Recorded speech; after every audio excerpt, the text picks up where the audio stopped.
The door slammed shut as Emily strode down the hallway, her heels echoing with each sharp step against the tile floor. The chill in the air wasn't from the weather outside but from the tension hanging thick between her and James. He stood leaning against the doorway, arms crossed tightly, his gaze hard and unyielding. "Emily, do you really think you're just gonna walk out like that?" His voice sliced through the silence, each word dripping with frustration. Emily barely paused, giving him a chilly smile as she reached for her lipstick, applying a fresh layer of red without breaking her stride. "James, we've gone over this already. I'm leaving, and there's not a thing you can do to stop me." Her tone was cool and direct, with not a trace of guilt or hesitation. James stepped forward, fists clenched tight at his sides. "And you expect me to just stand by while you flaunt this guy in front of everyone?" "His name's Kyle," she corrected smoothly, adjusting her dress, making sure every line was perfect. "And yes, I do expect you to. Because I know you, James. You don't have the guts to walk away from me, and we both know what happens if you try." James' jaw tightened. "You think I'm scared of you, Emily? You think I won't file those divorce papers?" She let out a laugh, cold and dismissive. "You won't, because you know I'll take everything, the house, the kids, all of it. You'll be the one stuck footing the bill, while I go on with my life. And believe me, I'll make sure you pay for every second you want with Jack and Ava." James felt his breath catch, but he kept his voice steady. "And how do you think they're gonna feel when they find out about all this? When they realize you're willing to tear apart their lives just for a fling?" Emily's face didn't waver, if anything, she looked even more uninterested. "James, let's not pretend to be saints here. You can try to guilt-trip me all you want, but we both know how this ends. You'll accept it because you don't have a choice. And when I get back tonight, we'll talk like adults about how this setup is gonna work." She turned to leave, but James' voice stopped her in her tracks. "If you walk out that door, don't expect me to be here when you come back, Emily." She paused, glancing over her shoulder with a smug look. "Oh, James, you'll be here. You're too weak to leave." And with that, she was gone, leaving James standing alone in the cold, empty room. But as the door clicked shut, something new ignited in James' eyes, a fierce determination. Reaching into his pocket, he pulled out his phone and dialed a number he never thought he'd need again. He waited, the phone pressed to his ear, each ring like a countdown. Finally, a familiar voice picked up, rough and unmistakable. "James, it's been a while." "Yeah, Sam, it has. I need your help, and this isn't a friendly favor. I'm asking because I don't have any other options." James' voice was low, each word edged with urgency. There was a pause on the other end. Sam wasn't one to get involved unless there was something big at stake. "What happened?" James looked around the empty living room, the silence of the house suddenly feeling too loud. "Emily's tearing everything apart. She's got this new guy, Kyle. I don't care about him, but she's talking about taking the kids, using them as a bargaining chip. I need to protect them, Sam. I can't let her ruin their lives just because she's lost it." Sam's voice grew more serious. "You know what you're asking me to do, right? You remember what happened last time we got tangled up in something like this?" James took a steadying breath, memories of darker times flashing through his mind, places and people he'd rather leave in the past. But this felt different. "I know, but I'm not looking for anything illegal. Just help me keep tabs on things. I need to know what she's planning, who she's talking to. You still got those connections?" "Yeah, but this could get real messy," Sam replied, sounding cautious. "If Emily finds out." "She won't. And even if she does, I don't care anymore. Tonight was the last straw, Sam. I'm done with playing it safe." James' voice broke slightly under the weight of his frustration. He was worn out, tired of pretending, tired of being walked all over. This time, he was ready to stand up for himself. Sam let out a sigh, then chuckled with a hint of resignation. All right, James. I'm in. I'll make a few calls, pull together some of the old crew. But you better be sure about this, because once we're in, there's no turning back. James' grip tightened on the phone. Trust me, Sam. I'm ready. At that moment, Emily walked into a neon-lit lounge where Kyle waited, looking every bit the smooth talker in his leather jacket and easy grin. The music thumped through the speakers, blending with the hum of conversation and laughter in the air. When Kyle spotted her, he raised his glass, nodding confidently. Hey, gorgeous. You actually made it, he teased, leaning in as she took a seat beside him. I half expected you'd chicken out last minute. Emily gave a playful smile, her hand resting on his arm. Not a chance. I'm done letting James control my life. I'm ready for someone who actually knows how to live, someone who won't hold me back. Kyle smirked, but there was a flicker of curiosity in his gaze. Yeah, but don't you think James might put up a fight? Most men wouldn't just stand by if their wife started dating someone new while they're still living under the same roof. Emily laughed, though there was a slight edge to it. He's harmless, trust me. He likes to talk tough, but he'll never actually do anything. He's as predictable as they come. Kyle raised an eyebrow, his expression tinged with doubt. Still, you sure this is worth the hassle? It's not like you're rolling in cash without him. Emily leaned closer, whispering in his ear, her lips curling into a sly smile. That's why I've got a plan. Just stick with me, and we'll be living the good life before you know it. Kyle couldn't resist her confidence, he shrugged and tapped his glass against hers. But as they toasted, he couldn't shake the nagging feeling that Emily might be underestimating her husband. James might seem all bark and no bite, but Kyle had learned not to ignore the instincts that had kept him safe all these years. Back at the house, James wasn't wasting any time. He headed to the basement, where an old, rusty lockbox lay stashed under a pile of dusty tools. Inside, he found a few documents, some small electronics, and a burner phone. Opening it was like unlocking a chapter of his past he'd vowed never to reopen, but desperate times called for desperate measures.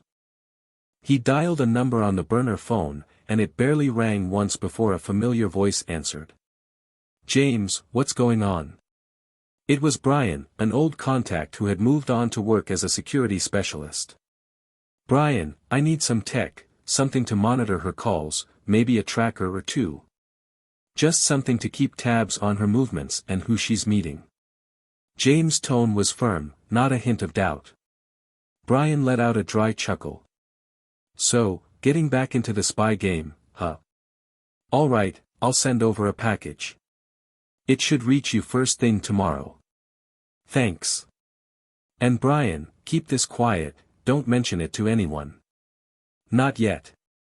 James' voice softened, feeling the weight of what he was about to do. You got it, man. Just don't dig yourself in too deep. As James ended the call, a calmness settled over him. For the first time in months, he felt like he was reclaiming a little control. Whatever hold Emily thought she had over him, she was about to find out just how wrong she was. By the time Emily returned home, it was well past 3 in the morning. She walked in with a faint buzz from the night, a satisfied smile on her lips.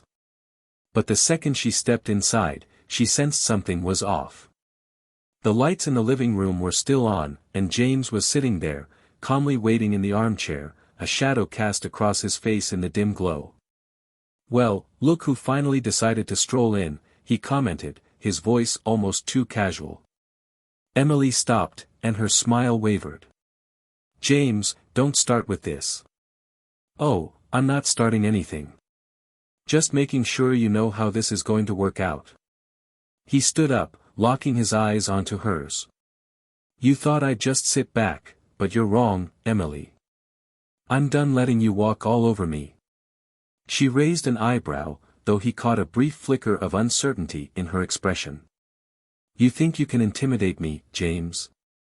With what, exactly? You've got nothing on me.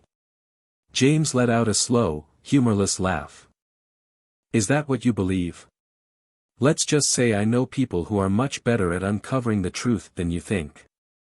And I'm not about to let you drag our kids through this disaster. Emily's eyes flashed with a mix of anger and something else, something that looked a lot like fear. But she quickly covered it with a sharp laugh.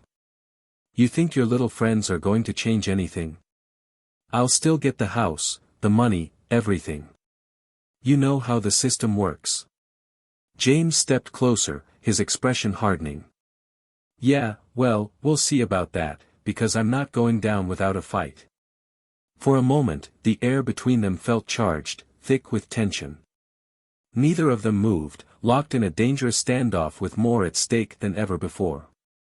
But this time, James wasn't about to be the one backing down. Emily was going to see just how far he'd go to protect what he valued most. James didn't sleep at all that night. He spent those early hours combing through his old contacts, setting up a secure line of communication with Sam and Brian.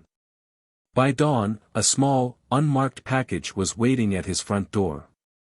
Inside, James found a collection of compact devices, a couple of listening bugs, a tracker, and a drive loaded with software that Brian had tailored specifically for his needs. He got right to work. With Emily still fast asleep upstairs, he slipped outside and carefully secured a tracker under the bumper of her car, hiding it well enough that she'd never notice it. Next, he tucked a bug into her purse, a little insurance for any private conversations she might think she was having. Once back inside, James headed down to his makeshift command center in the basement. He powered up the software, connecting the devices, and soon the crackle of static transformed into the faint hum of Emily's phone conversations. He exhaled, steeling himself for what he was about to uncover. Meanwhile, Emily's day began with a strange feeling of unease. James's new attitude had rattled her more than she wanted to admit, but she shoved the feeling aside and went on with her day. She dropped the kids, Jack and Ava, off at school, kissing each on the cheek like everything was normal before heading off to meet Kyle at the cafe near his work. When she arrived, Kyle was already there, stirring his coffee. As she slid into the seat across from him, he noticed the tension in her eyes. "Rough morning?" he asked, raising an eyebrow. Emily forced a smile, tucking a stray lock of hair behind her ear. "It's James. He's acting different, more sure of himself. It's like he knows something I don't." Kyle leaned in, his voice dropping lower. "Maybe he does. Are you sure he hasn't figured out what you're up to?" She waved her hand dismissively. "He's just putting on a show. He doesn't have the guts to actually do anything." But even as she spoke, a flicker of doubt crossed her face, and Kyle noticed. He took a sip of his coffee, watching her closely. "Maybe we should play it safe. You don't want him getting too curious." Emily rolled her eyes, though her smile was tight. "Relax, Kyle. I have everything under control." Back in the basement, James listened, his jaw tightening as he took in every word. His mind raced with possibilities, but he knew he had to keep his cool. If he made a move too soon, he'd risk tipping Emily off. So he let them keep talking, absorbing each detail. He learned that Kyle wasn't just a casual fling, he was her partner in some kind of scheme. They were discussing finances, plotting ways to cut James out of the picture entirely. James felt a surge of anger swell within him, but he held it back, keeping his focus on the bigger picture. This time, he would make sure Emily didn't see him coming. The following evening, James got on the phone with Sam, his voice tense with determination. "She's planning something major, Sam. She's got this guy, Kyle, and they're scheming to bleed me dry. They're even looking into offshore accounts." Sam let out a low whistle. "That's serious business, James. You've got to block her from doing this before she locks you out of everything." "I know, and that's why I need your help with something more direct. We need to put some pressure on her, make her think twice about following through with this." Sam paused, considering. What exactly do you have in mind? James glanced at an old map pinned to the basement wall, a relic from his past that suddenly seemed relevant again. Remember that safe house outside of town? The one we used when things got too hot overseas? Yeah, I remember. You're thinking of taking the kids there? James nodded, even though Sam couldn't see him. Just for a few days, until I can figure out my next move. I don't trust her, and I certainly don't trust Kyle staying out of our business. Sam was silent for a moment, then responded with a grim tone of agreement. All right, James. I'll set things up. But if you're taking this route, you need to be prepared for whatever comes after. James' voice grew hard. I am. I'm not letting Emily win. 2 days later, everything was set in motion. James picked Jack and Ava up early from school, telling the principal there had been a family emergency. He loaded them into his SUV, putting on a warm smile as he explained that they were going on a surprise adventure.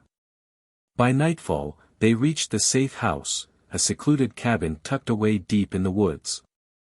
The kids thought it was a fun getaway, and James played along, setting up a movie for them while he stepped outside to meet Sam, who had just arrived with a small team. Sam crossed his arms, taking a look at the cabin. Nice setup. How long are you planning to keep them here? Just until I have enough leverage over Emily. I want her to know what it feels like to lose control, James said, his gaze hardening.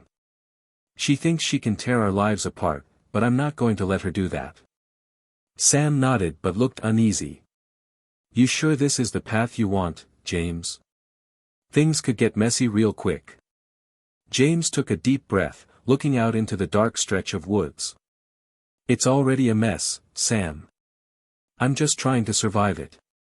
Meanwhile, Emily sat in the kitchen, scrolling through her phone with a growing sense of anxiety. It was nearly 10 p.m., and she hadn't heard from James all day. The kids hadn't come home from school, and his car was nowhere in sight. She tried calling his cell phone, but it went straight to voicemail. A knot of dread twisted in her stomach. She picked up her phone again, this time calling her mother, her voice edged with worry. Mom, something's wrong. James took the kids, and he's not answering my calls. Her mother's voice crackled with concern on the other end. Emily, what do you mean he took the kids? Are you sure he's not just trying to make a point? Emily gritted her teeth. I don't know, but he's never done anything like this before. I can't lose Jack and Ava, not like this. Her mother hesitated, then suggested gently, you may need to consider calling the police, dear, if he's really taken them. Emily swallowed, her thoughts racing. She wasn't ready to go that far yet. Calling the police would mean losing control of the situation, and she couldn't afford that now, not while she still had a plan. No, she said quickly. Not yet. I'll handle it. I just need to find out where he's taken them. Ending the call, Emily grabbed her purse and headed for the door. But as she stepped outside, she didn't notice the shadow slipping out of sight across the street, one of Sam's men, quietly watching her every move. That night, back at the cabin, James sat on the porch with his phone in hand. He dialed Brian, who picked up on the second ring. Did you get anything from that bug? James asked, his voice low. Oh, I got plenty, Brian replied with a dark chuckle. Emily's in a panic trying to locate you. She's already called that Kyle guy 3 times, and she's definitely considering going to the cops. James nodded to himself, feeling a grim sense of satisfaction settle in. Good. Keep monitoring. If she makes any moves, I want to be the first to know. You got it. But James, watch yourself.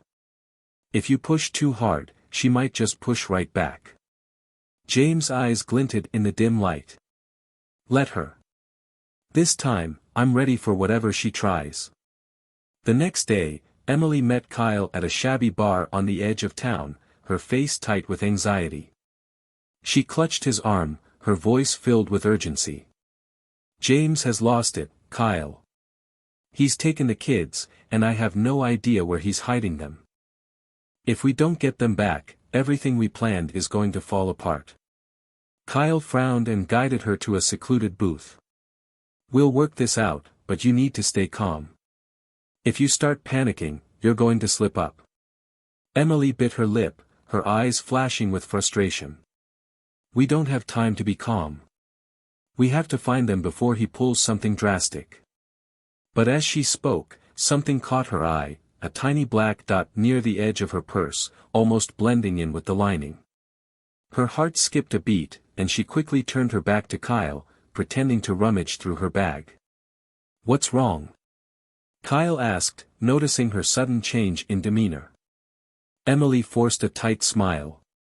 Nothing. I just need to step into the restroom. She slipped away, her mind racing. Inside a stall, she locked the door, peeled the bug off her purse, and crushed it under her heel, her expression hardening. So, James, you want to play dirty, she muttered to herself. Fine. Let's see how you handle it when I start playing back.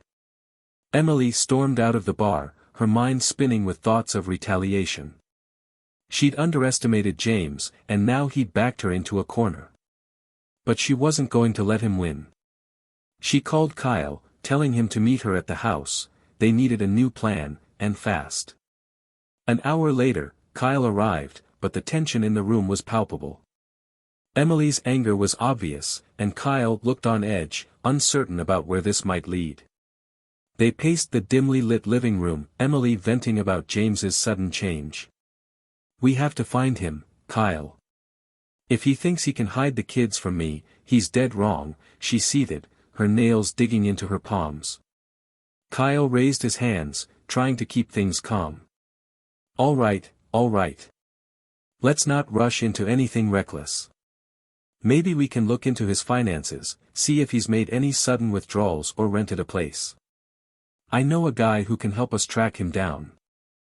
Emily's eyes sparked with a hint of hope. Do it. Whatever it takes, just find them.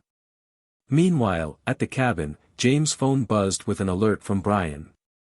Emily had discovered the bug, but she wasn't giving up. James clenched his jaw, knowing it was only a matter of time before she tried something extreme. He checked in on the kids, who were happily playing board games Sam had brought. Forcing a smile for them, he stepped outside to gather his thoughts. Sam joined James on the porch, handing him a steaming cup of coffee. She's not going to back down, is she? James shook his head, staring out into the dense woods. No, but she has no idea what we've got in store. I'm going to make sure she realizes just how far she's pushed me.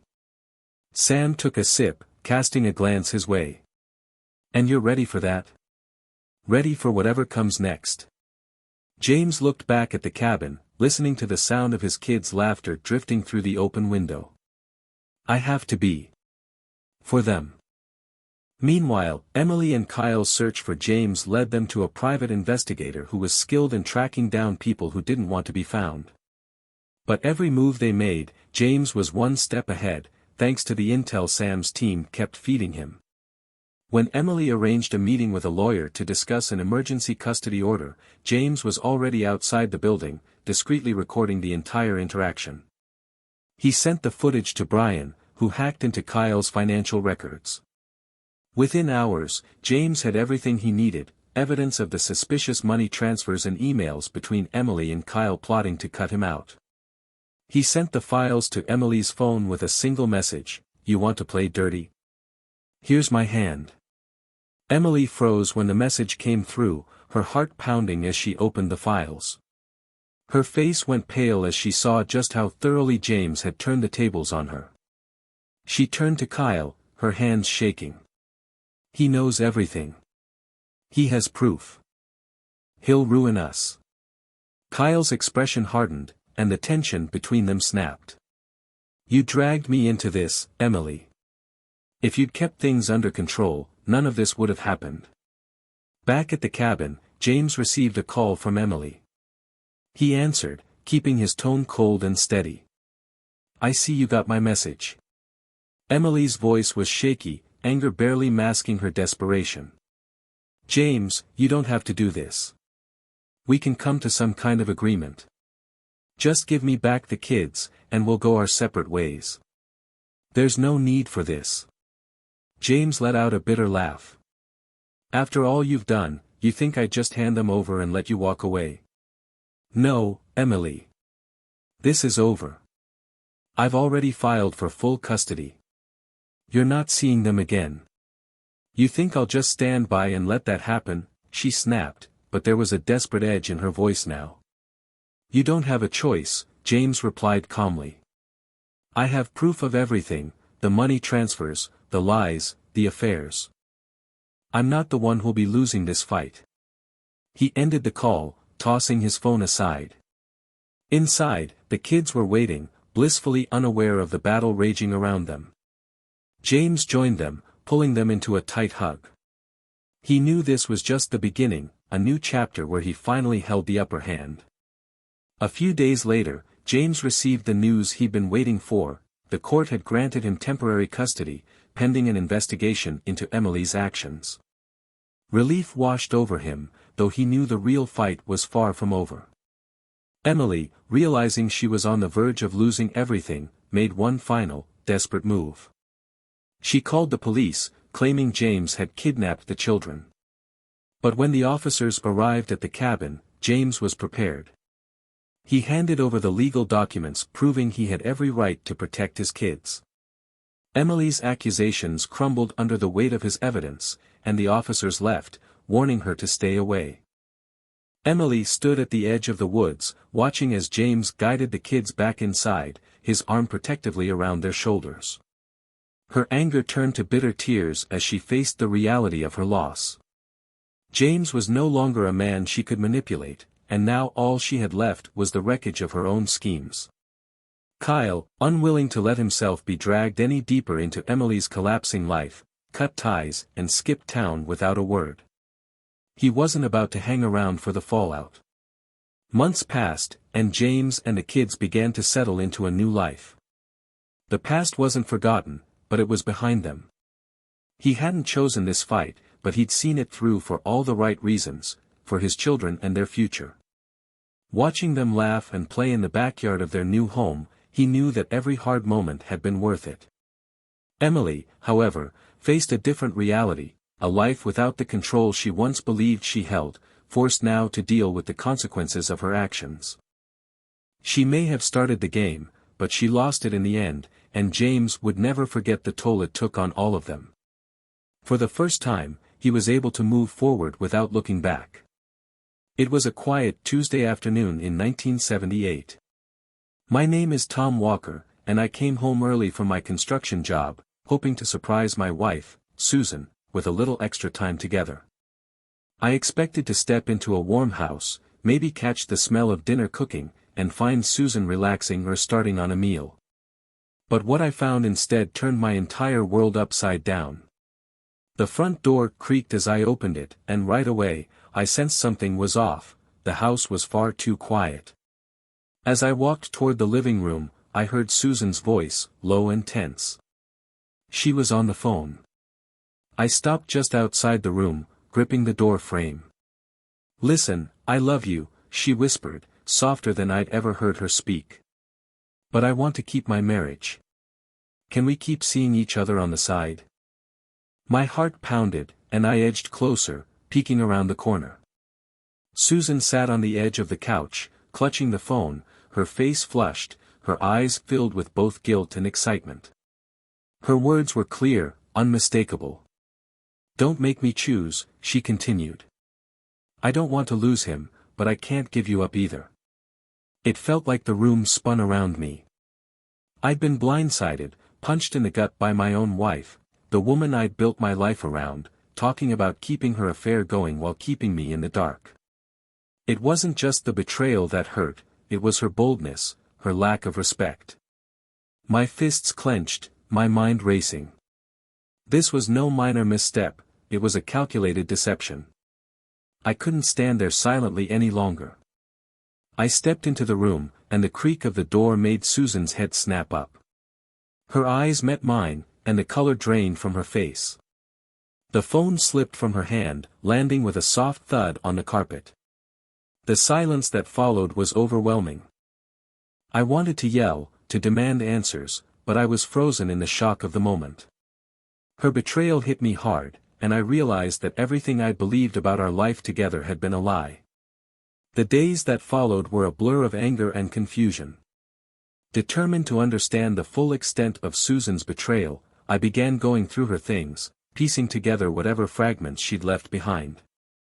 Soon, I discovered a hidden drawer in her dresser, filled with old letters tied up with a ribbon. They were from Frank, a man I'd only heard her mention in passing. The letters were full of sweet words and promises, showing a connection far deeper than a casual fling. Frank's charm was evident in every line, and Susan's responses revealed a mix of innocence and attraction I'd never seen in her. Her words showed a side of her I hadn't known, eager, open, almost vulnerable. I started paying close attention to Susan's daily routine. She often came home late, offering flimsy excuses about work or errands. Her behavior grew more unpredictable. Small things changed, longer phone calls, sudden trips she couldn't explain, and a strange detachment from our family life. While sorting through old family albums, I stumbled upon a photograph of Susan and Frank. They were laughing, close together, and their connection was undeniable. She'd tucked the photo away at the back of an album, nearly hidden from view. It clashed so sharply with the image of the loyal wife and mother I had thought I knew.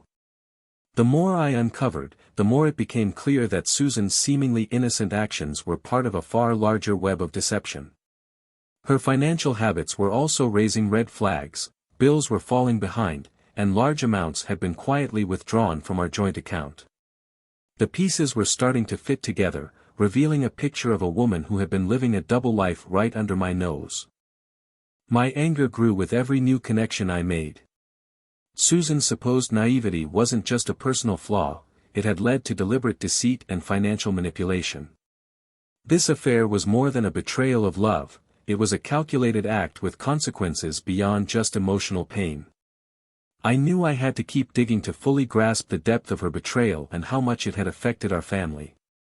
As I pressed on with my investigation, Susan's behavior only grew more suspicious.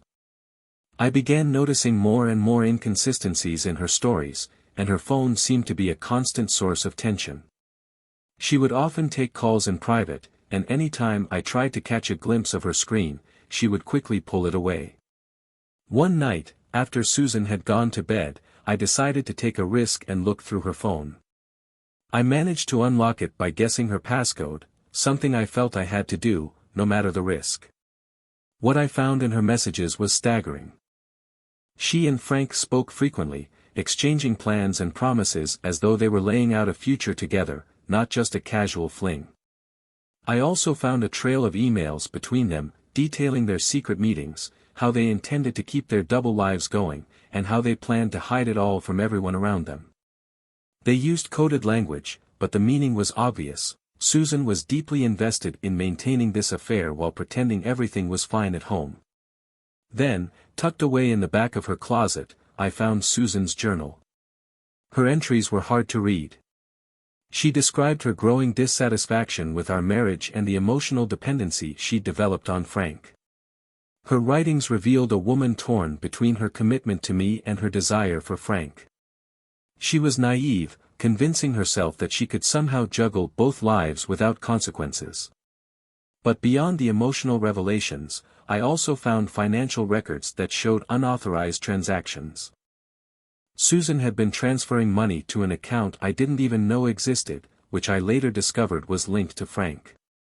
The financial strain on our family was becoming evident, and Susan's actions were driven by more than just emotional reasons.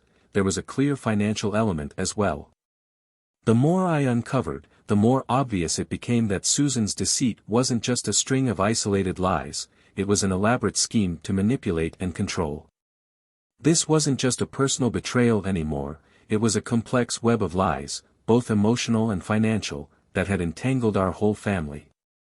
As I continued untangling Susan's deceptions, I started noticing troubling changes in our children, Chloe and Max. Their behavior was shifting, and it was becoming clear that they were hiding something. Chloe, our oldest, had become increasingly withdrawn. She spent hours on her phone, whispering to someone late into the night. Her once bright and lively demeanor now seemed shadowed with secrecy. Max, on the other hand, was unusually quiet. He used to be full of energy, always diving into his hobbies and activities. But recently, he'd been retreating into his room, avoiding family time, and showing little interest in things he used to love. His silence was heavy with an unspoken worry. One evening, while looking through old family photos, I noticed something strange. Chloe and Max had been unusually close lately, often whispering to each other and sharing glances, as if they had a private joke or a hidden secret. Their behavior made me wonder if they knew more than they were letting on. I decided to talk to the kids one-on-one. First, I found Chloe alone in her room, lost in thought. Her eyes were red, like she'd been crying. When I asked if something was wrong, she avoided my gaze and quickly tried to change the subject. It was obvious she was hiding something, but fear kept her from opening up. Later, I found Max down in the basement, working on one of his model airplanes. Normally, he was excited about his projects, but that night, he was focused and distant. When I gently pressed him about what was bothering him, he became defensive, dodging my questions and refusing to share what was on his mind. It was clear that this went deeper than typical teenage struggles. I realized that they had been caught in the middle of Susan's deceit, doing their best to protect her, probably believing that revealing the truth would only bring more pain. Their silence spoke volumes. It was a sign of their inner turmoil as they tried to cope with the chaos that had overtaken our family. The more I observed, the more I saw just how profoundly Susan's actions had impacted Chloe and Max. They were bottling up their own fears and concerns, trapped between loyalty to their mother and a growing understanding of the reality around them. The emotional stakes were climbing, and our family's unity was fraying under the weight of these hidden secrets. Desperate for clarity, I turned to Mike O'Connor, an old friend from my years in construction. Mike had retired from the police force but still had a knack for uncovering the truth. I knew his experience could help me grasp the full extent of Susan's betrayal. I reached out to Mike, arranging to meet him at a local bar where we used to catch up. I laid out the basics for him, that Susan was involved with a man named Frank and that I felt overwhelmed by all the lies surrounding me. Mike listened intently, nodding as I spoke, his expression growing more serious. He agreed to help, offering to use his contacts and investigative skills to dig into Frank's background. Over the next few days, Mike went to work, uncovering details about Frank that I hadn't expected. Frank was a smooth-talking salesman with a long track record of exploiting vulnerable women. He had a history of manipulating them and then discarding them when they no longer served his needs. Susan was just the latest in a long line of women Frank had used. Mike's research showed that Frank had been operating under different aliases over the years, targeting women in vulnerable situations each time. His charm was his weapon, and he'd perfected a pattern of lies and manipulation. The more Mike uncovered, the clearer it became that Susan's attraction to Frank was all part of his scheme, it wasn't just an affair. Mike also revealed Frank's financial schemes. He would often use relationships to gain access to money and resources. The unexplained withdrawals from our account and Susan's strange spending habits suddenly made sense. She'd been supporting Frank's lifestyle, believing it was part of a genuine relationship. Thanks to Mike's help, I could finally connect Susan's actions to Frank's manipulative tactics. The web of deceit stretched much further than I had ever imagined. Mike's expertise and persistence had given me the hard evidence I needed to fully understand the betrayal and start planning my next steps toward justice.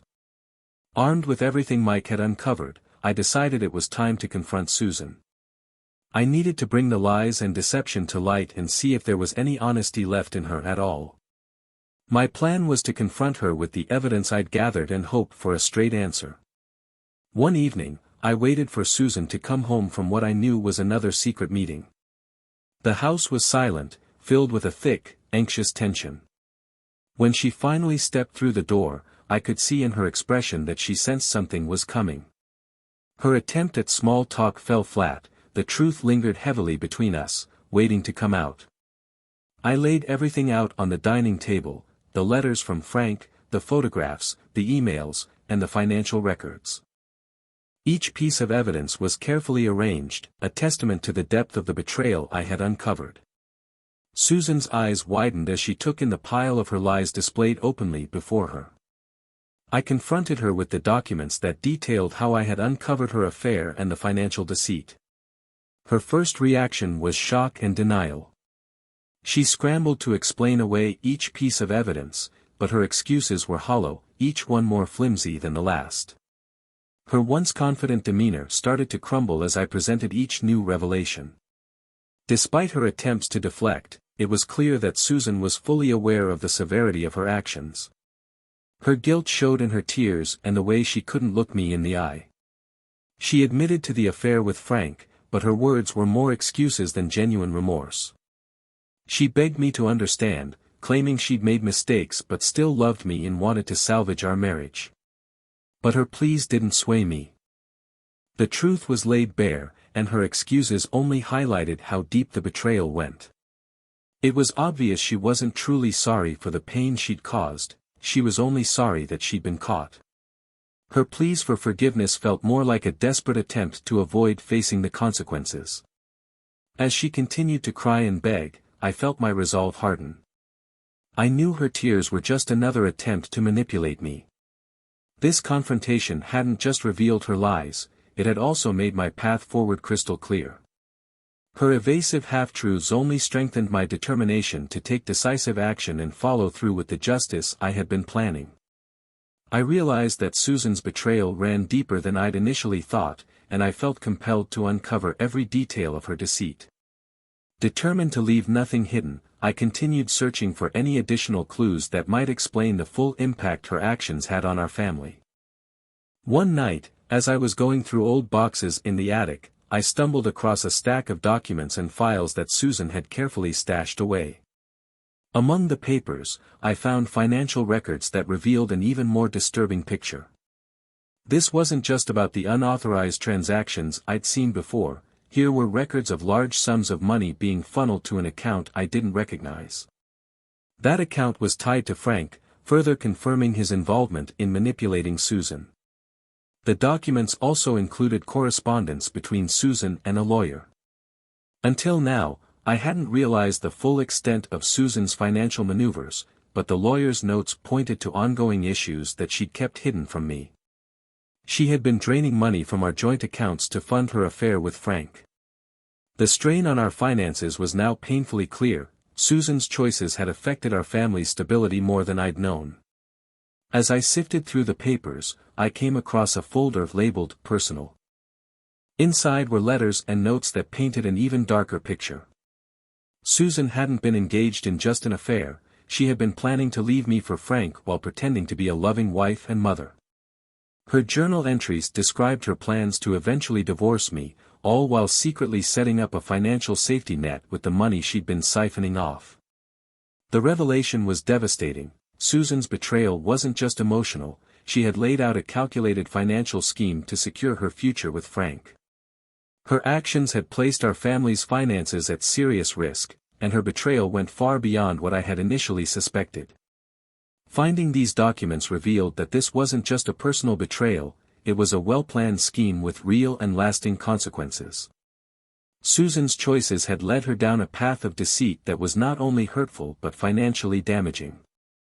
With this new information, I felt a mix of anger and determination. Susan's betrayal was even deeper than I'd thought, touching every part of our family's life.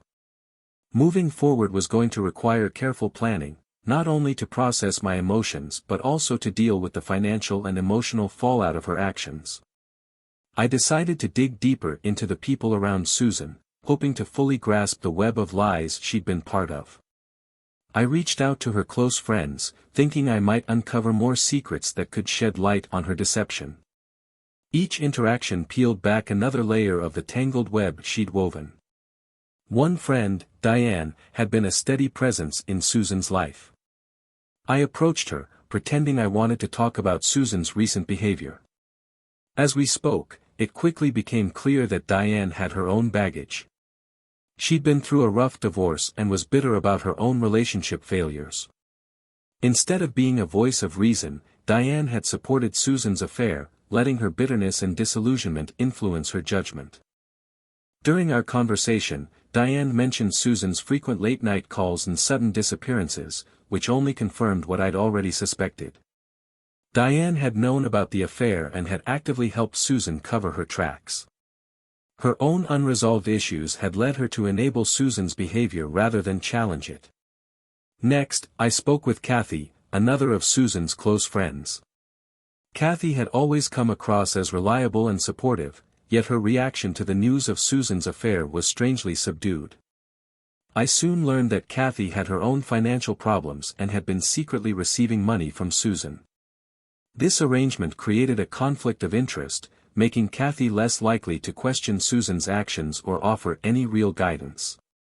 The more I uncovered, the more I realized that Susan's social circle was full of hidden agendas. Each friend had their own secrets and personal struggles, contributing to an environment that encouraged deception. They weren't just passive observers, they were complicit in helping Susan maintain her double life. The final piece of the puzzle came when I discovered that Laura, a colleague of Susan's, had played a significant role in arranging some of her secret meetings with Frank. Laura had her own reasons, including a long-standing grudge against me, which fueled her involvement.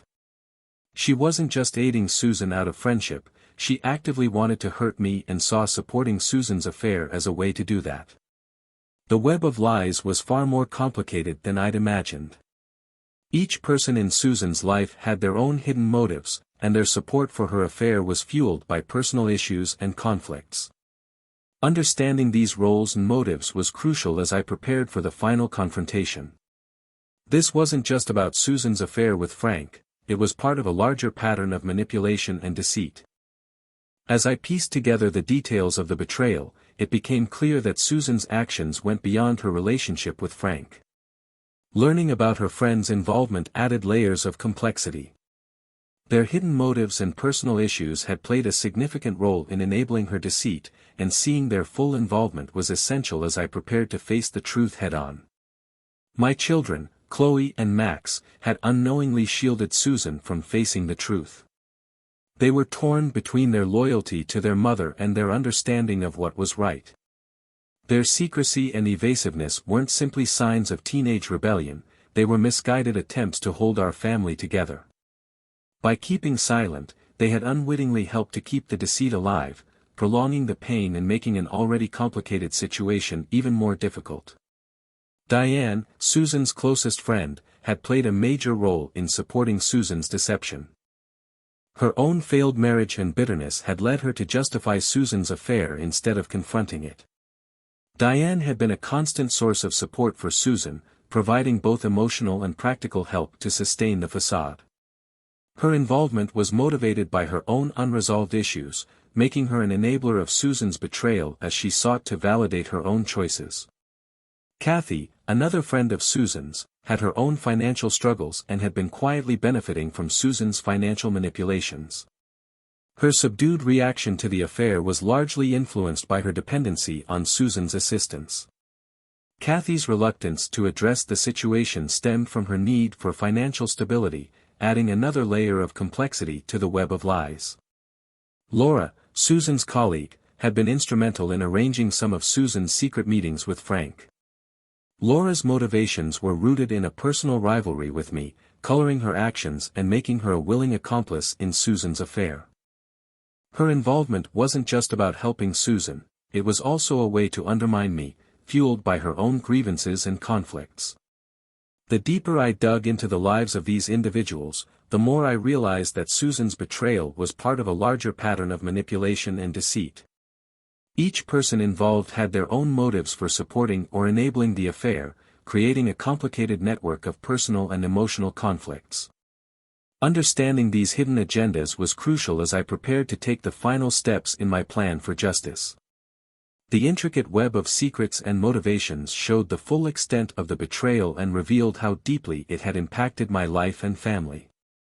Confronting Susan would require more than just facing her alone, it meant addressing the tangled relationships and hidden motives of those who had supported her deceit. With the full scope of Susan's betrayal and everyone's roles now clear, I was ready to carry out my plan. The painful discoveries had given me the clarity and determination to move forward. My plan was straightforward: confront Susan one last time, lay out the evidence, and ensure her lies would carry lasting consequences. I carefully organized everything: the letters, photos, financial records, and documents revealing Susan's plans to leave. I wanted there to be no room for denial or excuses. One evening, I called a family meeting. The atmosphere was tense as Susan, Chloe, and Max sat around the dining table. I could see the worry in Chloe's eyes and the way Max avoided looking at me. Susan, meanwhile, looked anxious but tried to put on a brave face. I knew this confrontation would be the final reckoning. I laid out the evidence on the table, each piece meticulously arranged. I began by revealing Susan's affair with Frank, showing the letters and photographs that made their relationship undeniable. Then, I presented the financial documents, exposing her unauthorized withdrawals and the money she transferred to Frank's account. The final blow came with the documents from her lawyer, laying out her plans to leave and the financial safety net she'd been building for herself. Susan's reaction was one of utter shock and devastation. Her face went pale as she took in the full weight of her actions laid bare before her. She began to cry, pleading for understanding, but her words faded into the background against the overwhelming evidence. Her pleas for forgiveness and explanations couldn't stand up to the harsh reality of her lies. I handed her the divorce papers, making it clear that our marriage was finished. This decision felt final. I had reached a point where forgiveness was no longer an option. Susan's betrayal hadn't just destroyed our relationship, it had put our family's financial future at risk. Along with the divorce, I took steps to ensure she faced financial consequences as well. Working closely with a lawyer, I made sure our assets were divided fairly, guaranteeing she wouldn't benefit from her dishonesty. I addressed the financial strain she'd caused and made certain she felt the repercussions of her actions. Chloe and Max were understandably caught in the middle of it all. I assured them that none of this was their fault and that we would navigate this new chapter together. The future of our family was uncertain, but I was determined to rebuild, to move forward despite the pain and betrayal we'd endured. The revenge I'd sought felt bittersweet. It offered a sense of justice and closure, but it couldn't erase the emotional scars Susan's betrayal had left behind. Those feelings would stay with me, but I was committed to facing the future with a clear focus on rebuilding my life and strengthening my relationship with my children. After the divorce was finalized, Susan moved out, leaving behind the remnants of what we had once shared. Adjusting to this new reality was slow, but I gradually found myself settling into it. I focused on creating a stable, supportive home for Chloe and Max, making sure they knew they could count on me, no matter what we'd been through. Over time, I reconnected with Mike, who had stood by me through my darkest days. His friendship became a lifeline as I worked through the aftermath of Susan's betrayal. He'd been a solid support when I needed it most, and I was grateful to have someone I could rely on. Eventually, Frank's trail of deception caught up with him. Mike had made sure of that, digging up every last detail of Frank's schemes and questionable history. Word spread, and Frank's reputation fell apart, leaving him with nothing. It was a small victory, but there was satisfaction in knowing that Susan's partner in betrayal faced his own consequences. As for Susan, she struggled to adjust to her new life. Without the financial security and family she'd once taken for granted, she was left to face the consequences of her choices alone. Her friends, the ones who had supported her affair, gradually drifted away, leaving her isolated. The life she tried to build with Frank crumbled, forcing her to confront the wreckage her choices had left behind.